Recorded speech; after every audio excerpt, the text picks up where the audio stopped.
Department of Energy. I support rural, coastal, and tribal communities in accessing our programs and services. Today with us, we have Paul and Caitlin, who are the program managers for this, this program, the Heat Pump Purchase Program. And they're going to do the majority of the presenting. Just again, as a reminder, we are recording this, this webinar, and it will be on later. Sean, I see your comment in the chat. You will not be allowed to unmute unless you raise your hand for a question. We'll take questions at the end. If there's any clarifying questions about something on the slides, please let us know in the chat. But the majority of our the questions will be in the chat or taken at the end of the presentation. Next slide. I think a lot of you are familiar with the Oregon Department of Energy, but if you're not, today, or just as a little background, we are celebrating 50 years of service this year. Our mission is to help Oregonians make informed decisions and maintain a resilient and affordable energy system. We advance solutions to shape an equitable clean energy transition, protect the environment and public health, and responsibly balance energy needs and impacts for current and future generations. Like I said, we're celebrating our 50 years of service this year, which is very exciting. We have a lot of great little historical things on our website if you are interested in those. Next slide. So just a little background to WebEx.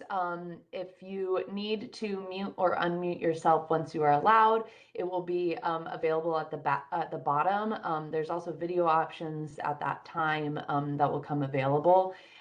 You'll see the ability to raise your hand and react to things at the bottom. Raising your hand is a great way for us to know that you want to say something out loud. And then there's also the chat. Just as a note, we won't be answering any questions in the chat, and that's for the purpose of the recording. The chat doesn't show up in the recording, and so we need to make sure that all questions are audibly answered. So please write your questions in the chat, or if you have a question that you want to verbally ask at the end of the presentation, you can click the raise hand button and raise your hand. We also are going to be taking feedback today, and that as well can be done by raising your hand or putting it in the chat. Next slide. And now I'm passing it over to Caitlin. Thanks, Sarah. Hi, everyone. As Sarah mentioned, I'm Caitlin Lynch, and I'm a program analyst on the Heat Pump Purchase Program, which many of you know as HP3, and that's how I will be referring to it throughout this presentation. This slide shows the agenda for today's webinar. We will touch briefly on HP3 background, provide updates that we've made to the program based on contractor feedback and compliance purposes.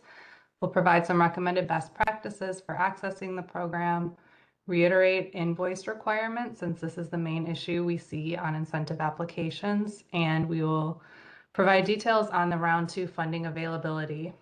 And then to close out, we'll open it up to feedback and questions.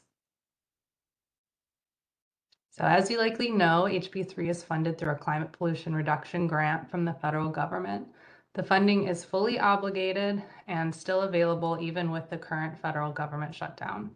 The program launched in June of this year, and by early August, funding was fully reserved for the initial 1,000 owner-occupied incentives. We're pleased to note that almost 600 of these projects have been completed and approved for payment. We've also put out over 1,000 incentives to date and have reservations for nearly 2,000 projects across the existing rental and new construction categories. Because of the clear demand, we're opening the second round of funding on Monday, November 3rd. We expect to have the option to submit reservations beginning at 8 a.m. And we know that everyone is excited to get their reservations in, though please have patience in case any technical issues arise. You may also need to refresh your browser window at 8 a.m. to see the option to submit reservations appear for owner-occupied homes appear. And we're asking between now and then, if you do have any reservations for projects that are not going to move forward, please withdraw them on the HP3 portal. Now on to program updates. Based on feedback from contractors, Multiple reservations for the same address from different contractors are now allowed and will be improved in order for multiple contractors to be able to provide a bid to the customer. You also now have the ability to withdraw reservations after they're submitted. Since we're including submitted reservations in your contractor limits and the available funding posted on the HP3 website, it's helpful to remove reservations for projects that are not moving forward. And importantly, withdrawing these reservations frees up the reserve funding for the projects. ODO will automatically withdraw reservations for projects when or if another contractor has an approved incentive application for the same address. Withdrawing a reservation can be done by clicking on the three dots next to the reservation ID, circled in red here on the slide, and then clicking on the withdraw reservation option highlighted in yellow here. This will open up a pop-up window where you will check a box acknowledging that you want to withdraw, and then you click submit. Next, we have added a checkbox that should be clicked for all projects that are not for a multifamily building over 35,000 square feet, which is the majority of projects. If your project is for a multifamily building over 35,000 square feet, then you would not check this box. So for all other projects, smaller projects, single family, please check the box on the reservation form. And Paul will explain a bit more about this requirement in a moment. Additionally, we have new requirements on the incentive application form, boxes 3D and 3F. Box 3D is the project site zip code, and a 5-digit zip code must be entered. And box 3F is the electric utility at the project site and is now a required field for all applications. And I'll pass it over to Paul, who will continue sharing program updates and best practices. Thank you, Caitlin. As we noted in the contractor training, the HP3 incentives can be stacked with non-federal funds, though it can not be set with certain federally funded programs that could overlap with HP3. These are specifically programs that are funded by the same grant, our Climate Equity and Resilience Through Action program, which has provided funding to Energy Trust's Energy Performance Score new construction program and the Oregon Housing and Community Services Multifamily Energy Program for new construction projects. Additionally, ODO's Building Emissions and Energy Reduction Incentive Program, or BERI, that is launching later this year for buildings over 35,000 square feet, cannot be stacked with the HP3 incentive. This is why we added the checkbox to the reservation form. And finally, once Homes in Here launches in 2026, these incentives will also not be allowed to stack since they are federally funded. We will continue to approve projects with Energy Trust incentives that use utility ratepayer funds, though. Next slide. We also wanted to share some best practices, including bookmarking our main HP3 page and checking back regularly for funding availability. We've been updating this on a regular basis, and we plan to update it more frequently with the round 2 funding being available starting on Monday, November 3rd. And the HP3 portal for submitting and withdrawing reservations and incentive applications. We also recommend saving your username and password in a secure place, such as a password manager. Additionally, for generating the AHRI certificates, to document the heat pump efficiencies of HSPF2 of 8.1 and CR2 of 16, we recommend the ARI certificate directory. Finally, for all projects, we recommend submitting a reservation, in particular for the existing owner-occupied category, so that we can ensure that funding is reserved for your project. Also, if there are any issues associated with your application, by having an approved reservation, this will allow you to resubmit the application even if the funding category has closed.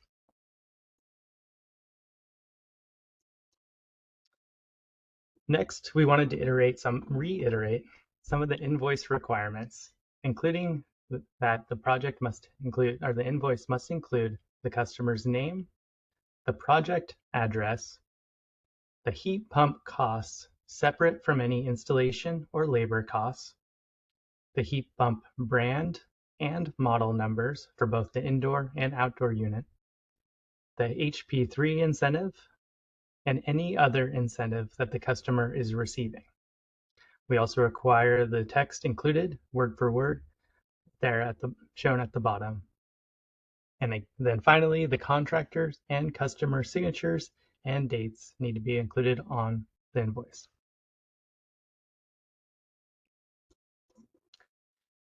Here you can see the remaining funding and the associated number of incentives that will be available when the second round opens on November 3rd. This is updated as of 10:30 this morning and will be posted on our website later today.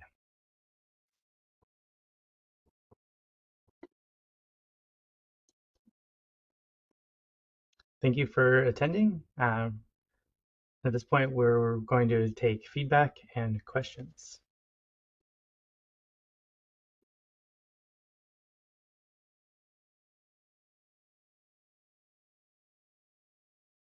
Thanks, Paul. We had a question in the chat from Joel Arkin saying a project could get homes and HERE funding for non-heat pumps and get a heat pump incentive for HP3, correct? Yes, that is correct.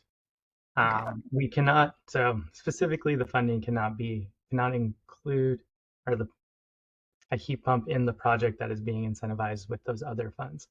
If they are just doing other energy efficiency improvements that are not specifically funding the heat pump that is being installed, then it would be eligible. Thank you. Joel, put in the chat if you have any follow-up questions to that. Ryan asks, can you talk about how the federal government shutdown may impact this funding?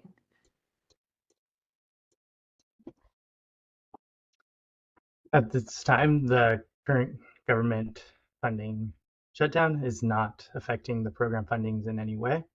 We have the funds are fully obligated and available for us to continue to provide incentives. If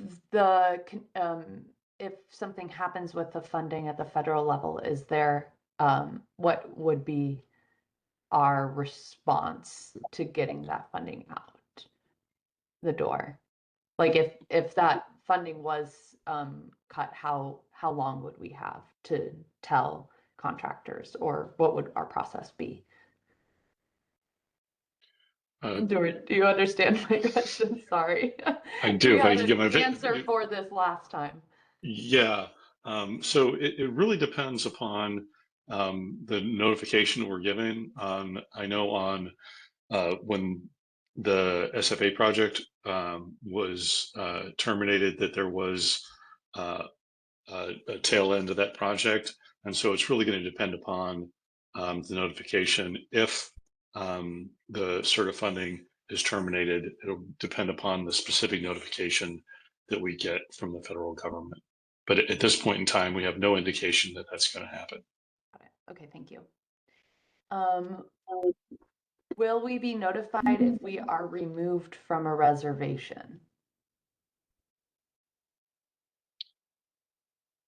At this point, we didn't plan to notify you that that reservation would no longer appear in your list of reservations on the website, but the project would have been completed by another contractor. So that reservation would no longer be eligible for an incentive. And that's the only reason we would be removing it. And also that would free up the funds for other projects. Okay, great. Gretchen from Peak Heat Pumps and Electric says, will funding from the rental and/or new construction buckets ever be moved over to the owner-occupied bucket if it remains unclaimed? I think of a James Bond, never say never. But at this point in time, there aren't any plans to do so. As we move further into the program into 2026,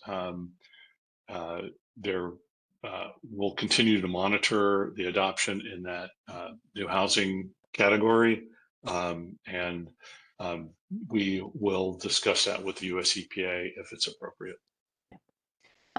Kyle says that you've mentioned that multiple contractors can submit for the same address. Is this implying you're allowing customers to reserve the project prior to selling the project? It seems they should not be entering if the customer has not yet committed to the project. So you can't submit an application until the project's complete, but there's no reason that you can't submit a reservation. One of the reasons that you would want to do that was to, if you're quoting a project, was to guarantee that you could in fact get the reservation. So having that reservation when you quote the project is actually a smart thing to do. Lexi says, do contractors still have a 50 project limit for each quarter of the year? If so, is that a limit of 50 across all categories, owner occupied, rental, new construction, or 50 per category? Oh, you want to take this one? The quarterly limit is still 50 projects per quarter, and it is across all categories, owner occupied, rental, and new construction. And it is for reservations and incentives submitted without a reservation. So we do track both of those, and once the contractor reaches their 50 limit, we were unable to approve any additional reservations beyond that quarterly limit. One build on that, if you have a large multifamily project, large multifamily building, we are allowing those to be, in those situations, we are working with you to approve those. You still have to remain within your 200 project limit on an annual basis, even if those large projects are approved within a quarter and causing you to go over your 50 per quarter limit for that quarter. Okay. Trisha, I'm sorry, I'm seeing that your hand is raised. Toby, can we unmute Trisha to get her? Oh, she just wrote in the chat. I apologize. The chat and the participation or participants with their raised hands are not in the same spot anymore. Trisha wants to know, are we recommending that we submit prior to purchase? Can we change addresses if we reach the 50 limit? No, you can't change addresses, but you now have the ability to withdraw and submit a different one. So when you withdraw that, it would not count against your 50 limit. John asks, does Odo have any prediction as to how quickly the funding will last? For reference, how long did round 2 funding last? Round 2 or round 1? Didn't we just finish round 1? Yes. Yeah. Round 1 was a little more than 2 months. There's really no way to predict. Anybody that's familiar with the rental home heat pump program, when we opened up the final round of funding in that program, it was reserved very quickly, less than 2 days. So I really hesitate to offer an estimate just because it's really hard to know. Certainly this program is very popular, and the number of contractors that are part of the program has increased significantly since we opened the round 1 funding. Are we still looking at an approval turnaround of 4 weeks? So I think we're actually at an approval turnaround of 3 weeks currently, and with a significant surge in reservations or applications, we have a limited number of staff on the program that actually process these applications. So we do anticipate that there would be, there's a potential for a slight increase in that approval time. It's something we monitor on a daily basis and work to keep that as short as possible with the resources that we have. I do want one other build on that. One thing that you can do to help us there is to make sure that when you submit your applications, that you submit everything and that all your paperwork is in order. Same thing on the contractor side. If you're submitting a reservation application, having all your paperwork in order really helps us, because any exceptions that we run into, for instance, on an application, significantly increases the application processing time. Thank you for that. Okay, Kevin asks, if we have HP3 projects that didn't make it in the first round, but they were installed in Q3, can we submit those, and will they be counted towards our Q3 limit, or will they be counted towards our Q4 limit? Oh, you want to take this one? Yes. So they will be counted towards when the reservation was submitted or the incentive application. So if it was submitted in Q4 for a project installed in Q3, it will be counted towards your Q4 limit. And to build on that, as long as a project was installed after the start of the program, June 17th, and it follows all of the eligibility requirements, including the invoicing requirements, it can be submitted regardless of the quarter that it was completed in. Max says, when was the program start date? In June? That you just answered. And people who have installed with approved contractors who didn't get this incentive between that date and today may be eligible to apply. Even if the project is done and paid for, the contractor would then reimburse the purchasers. I think you just answered that one. Yeah, the key thing here is the invoicing. You have to meet the invoicing requirements, which includes listing the incentive on the invoice. And there was an email that went out, the initial email that went out, that said there may be additional documentation requirements in instances where it's effectively a retroactive rebate. We do plan to contact the homeowner to verify that they have received that incentive. Great, thank you. Parker says, when a project gets approval, does that mean the funds are then allocated to that project, or are they allocated when all the paperwork and inspections are completed? Feel free, Paul. Yeah. So we are allocating the funding when we approve the reservation, and we are tracking it with pending reservations as well, so that we can ensure that we have funding to pay out when an incentive application is approved. The payment would be after the incentive application is approved, though. Yeah. So, and just to build on that, so what Paul's saying is, when you submit a reservation, we actually track that as we take that out of the available numbers that we publish. And this is another good reason why you should withdraw your reservations for projects that aren't going to go forward. It frees up that funding. I think we've answered Max's second question here about when we expect the funding to be expended. We don't know. And then Trisha, your last question, I think, was a clarification on another one, but I am not understanding it. Paul, do you understand it? Or if you want to just raise your hand and ask the clarifying question, or if you've gotten clarification from something else, please let us know. I'm not sure that I understand the question, unfortunately. So, Tricia, if you can clarify. 4-week turnaround for authorizing an incentive still. It's about 3 weeks. Again, I'm going to clarify. It is a 3-week turnaround that we're currently at. We track it on a daily basis. And that is where we're currently at. And with a significant surge in application that might go up, we highly recommend that you get reservations. And as I said previously, we are, even before we process the reservation, once it's submitted, we're taking that submitted reservation out of the available incentive total. So as long as that reservation meets program criteria, which are pretty low for reservations, but as long as it meets eligibility criteria, it will be approved. So you have a reasonable level of guarantee that once you submit a reservation, that funds will be available for that project. Right.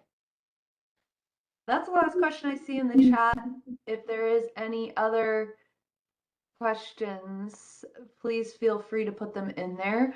Otherwise, we are always available via email. Paul, Dord, Caitlin, will one of you put the program email in the chat for folks? I just want to reiterate, we can't make the state's goals without all of you. Thank you again for being interested in this program and participating in this program. It is great. Thank you again. We can't do what our mission is to do without all of our heat pump contractors throughout the state.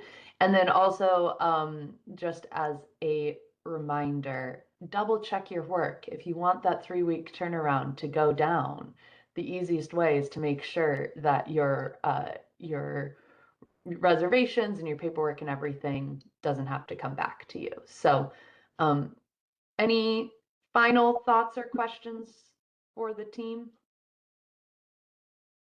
Great. Oh, right at the last second, Gretchen. Gretchen asks, I imagine many or most contractors would like to secure the HP3 incentives retroactively. This costs us something. Are we allowed to charge our customers for an administrative time to process this incentive? Would this need to appear as a separate line item? Yeah, I'll take this one. The program policies require that you pass the full incentive along to the customer. So you're not allowed to take an administrative check or an administrative percentage off of the incentive. Are they allowed to add an administrative fee on top of that that wouldn't come out of the $2,000? I don't know. I can honestly say I don't know what the rules and regulations around fees are for HVAC work that's done in the state of Oregon. But in this case, for the program policies, you must pass the full $2,000 incentive along to the homeowner or building owner. Great. Okay. Going once. Going twice. 3 times. Okay, great. Happy. Oh, wow. Showing up right at the last second. Won't multiple contractors deplete the funding? I don't understand. Yeah, allowing multiple, yes. Go ahead. So allowing multiple contractors to reserve to have a reservation for the same property will deplete the funding faster, which is why we encourage you, if you know that a project's not going forward, to withdraw that reservation. And it's also why when the project is complete at an address, we will check to see if there are other reservations for that address and automatically withdraw them. If it would happen that there are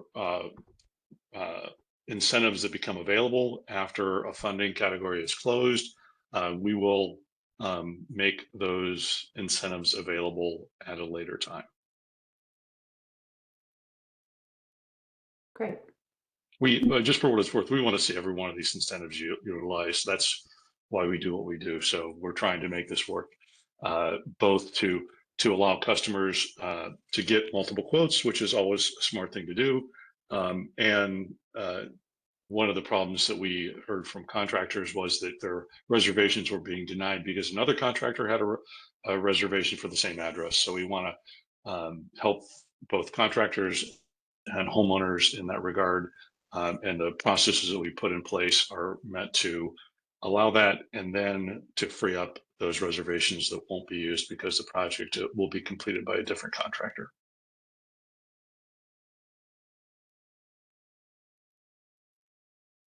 I don't want to count to 3 anymore because like something comes in right at the last second. You can always email us with other Yes. questions you have, and we're available. We're here to support you. So don't ever hesitate to reach out to us if you have a question, problem, or if we can help you in any other way. Perfect. Thank you. Again, hp3@energy.oregon.gov. We're here for you. Thank you for all of your hard work. And happy Halloween. Hope you have a safe and spooky Halloween and it doesn't rain. Thanks, everyone. Bye.